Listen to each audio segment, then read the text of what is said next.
नमस्कार, विकास समाचारमध्ये आपले स्वागत। आंध्र प्रदेशमध्ये मिनी ट्रक उलटल्याने 7 कामगार ठार।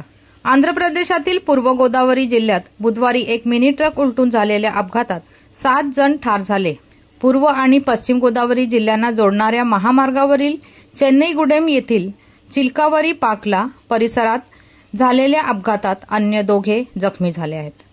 काजूने भरलेला मिनी ट्रक एलुरू जिल्ह्यातील बोरामपालम येथून पूर्व गोदावरी जिल्ह्यातील ताडीमल्लाला जात होता। चालकाचे नियंत्रण सुटल्याने हा अपघात झाल्याचे पोलिसांनी सांगितले। वाहन रस्त्यावरून उलटले आणि काजूने भरलेला मिनी ट्रक एलुरू जिल्ह्यातील बोरामपालम येथून पूर्व गोदावरी जिल्ह्यातील ताडीमल्लाला जात होता। चालकाचे नियंत्रण सुटल्याने हा अपघात झाल्याने वाहन रस्त्याच्या कडेला पलटी होऊन लगतच्या शेतीच्या शेतात पलटी झाले। मिनी ट्रकमधून प्रवास करणारे 9 मजूर काजूच्या पोत्याखाली अडकले। यातील 7 जणांचा जागीच मृत्यू झाला, तर पोलिसांनी इतर 2 वाचवून जवळच्या रुग्णालयात हलवले। पोलिसांनी स्थानिकांच्या मदतीने पोत्याखालून मृतदेह बाहेर काढले आणि शवविच्छेदनासाठी कोहुरू सरकारी रुग्णालयात हलवले।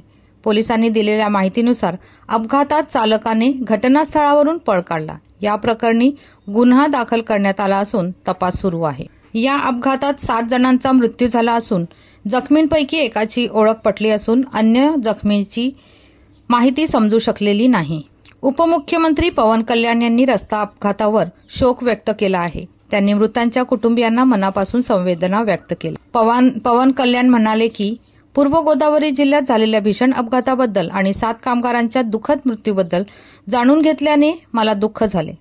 पीडितांच्या कुटुंबियांना सरकार सर्वतोपरी मदत करेल असे आश्वासन त्यांनी यावेळी दिले। धन्यवाद। वसईहून मी शहनाज शेख, विकास समाचार। चॅनलला लाईक, शेअर, सबस्क्राईब जरूर करा।